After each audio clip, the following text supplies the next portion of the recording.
Hello children, how are you? I hope all are you fine. तो आज हम देखेंगे अपना थर्ड चैप्टर शब्द विचार। इसके पहले हमने क्या पढ़ा? फर्स्ट लेसन में भाषा और व्याकरण, सेकंड में वर्ण विचार और आज का हमारा है थर्ड लेसन शब्द विचार। तो सबसे पहले हम यहाँ देखेंगे शब्द। शब्द किसे कहते हैं?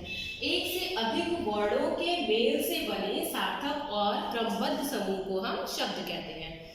सब शब्द कैसे कैसे बनते हैं? ये है प प्लस ए प्लस ड प्लस अ इक्वल टू पेड़। तो ये आप कॉपी पे सबसे पहले लिख लीजिए कि शब्द की परिभाषा, शब्द किसे कहते हैं हम।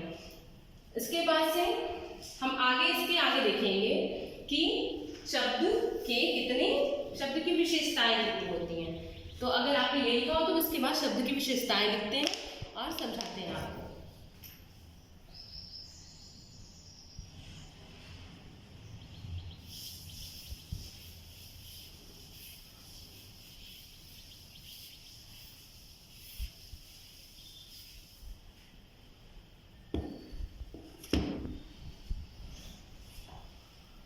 पिछले अध्याय में हमने वर्ण देखा था। वर्ण संबंधी जानकारी जो हमने प्राप्त की थी उसमें ये था कि वर्णों से ही शब्द बनते हैं और शब्दों कुछ शब्द तो ऐसे निरर्थक होते जिनका अर्थ निरर्थक होता है लेकिन उनका व्याकरण में कोई महत्व नहीं होता है।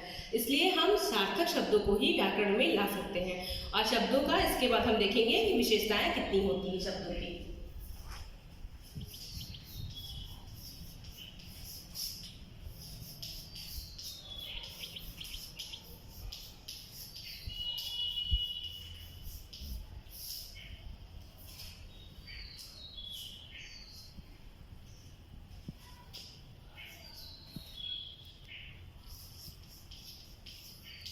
शब्द एक स्वतंत्र इकाई है।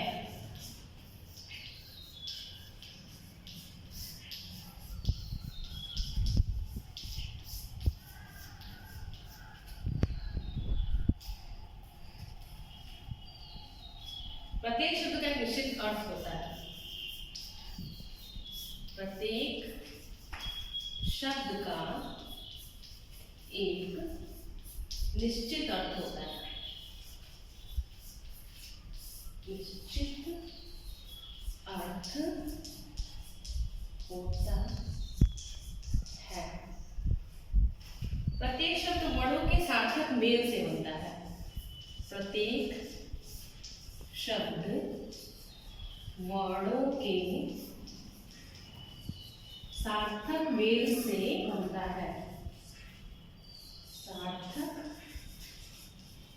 मेल से बनता है। फोर्थ वन, 2, 3 और ये हमारा लास्ट वन क्या है?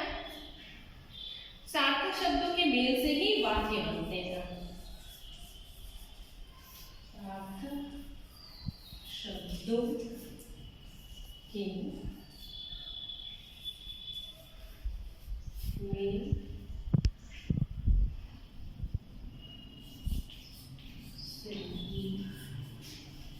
वाक्य बनते हैं। तो पहले हमने देखा कि शब्द किसे कहते हैं, शब्द की विशेषताएं, और अब इसके बाद हम देखेंगे क्या क्या है इसके अंतर्गत। शब्द एक स्वतंत्र इकाई होते हैं। प्रत्येक शब्द का एक निश्चित अर्थ होता है। प्रत्येक शब्द वर्णों के सार्थक मेल से बने होते हैं और सार्थक शब्दों के मेल से ही वाक्य बनते हैं। निरर्थक शब्दों के मेल से वाक्य नहीं बनते हैं। जैसे हम निरर्थक शब्दों को अपने बोलचाल की भाषा में ले लेते हैं। चाय हमारा क्या है? सार्थक और चाय सब वाय। चाय वाय, रोटी वोटी। तो जो वोटी है और वाय है ये हमारे निरर्थक शब्द हैं। इनका व्याकरण में कोई महत्व नहीं है लेकिन हम अपनी भाषा में इनको इस्तेमाल कर लेते हैं तो उनसे शब्द वाक्य बनते नहीं हैं और ना ही उनको व्याकरण में आता है। तो ये हमारी हुई शब्द की विशेषता है। इसको आप अपनी कॉपी में लिखें। इसके बाद हम आगे देखेंगे शब्दों का वर्गीकरण।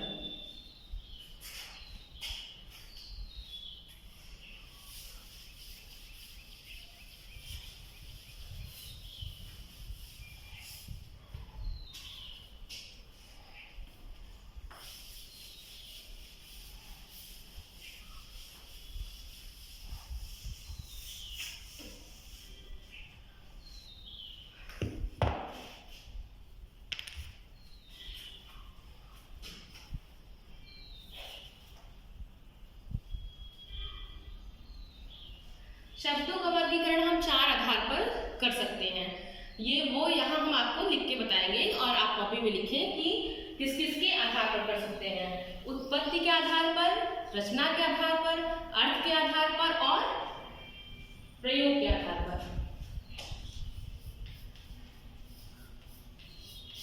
शब्दों का वर्गीकरण।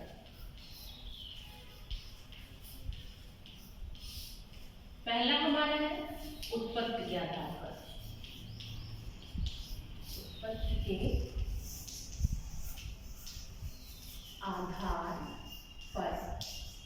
दूसरा हमारा है अर्थ के आधार पर।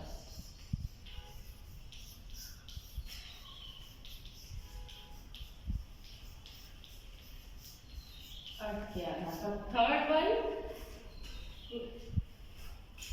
दूसरा हमारा है रचना के आधार पर और थर्ड है हमारा अर्थ के आधार पर।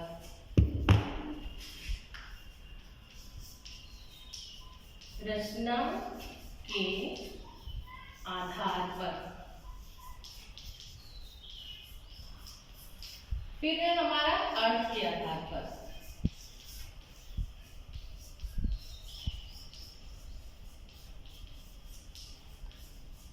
इसके बाद हमारा लास्ट वन है प्रयोग के आधार पर।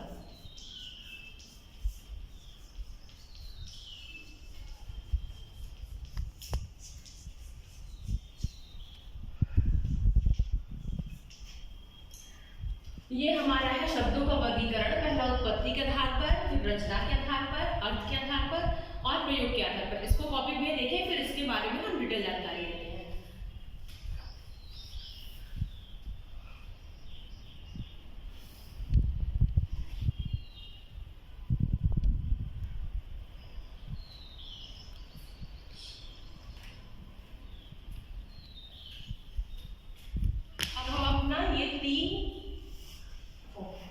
ये तीन हटा के सबसे पहले हम देखेंगे कि उत्पत्ति के आधार पर हमारे इसके अंतर्गत क्या क्या आते हैं।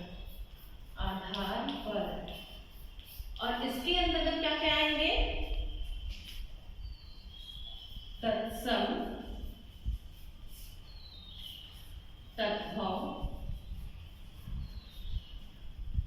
देशज,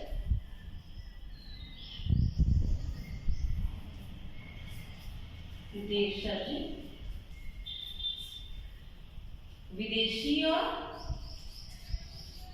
विदेशी और हमारा संकर शब्द। ये हमारा हो गया उत्पत्ति के आधार पर। उत्पत्ति के आधार पर क्या क्या आएंगे।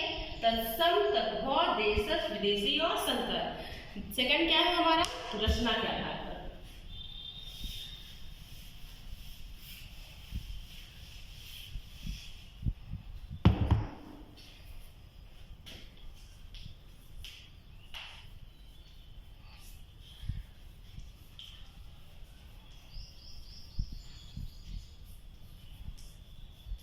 तो रचना के आधार पर हमारा क्या आएगा। रूढ़, यौगिक और योग रूढ़। यौगिक और योग रूढ़।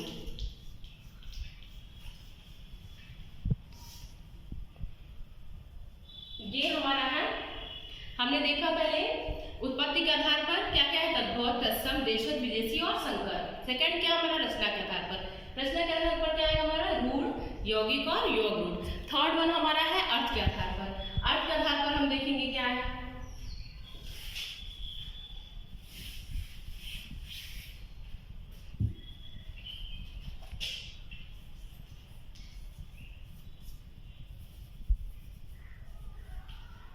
अर्थ के आधार पर हमारा है सार्थक, निरर्थक, सार्थक और ये है हमारा निरर्थक। इसमें हम देखेंगे कौन से शब्द हमारे सार्थक है और कौन से निरर्थक है। जिनका निरर्थक मतलब जिनका कोई अर्थ नहीं है और सार्थक मतलब जिनका कोई अर्थ होता है।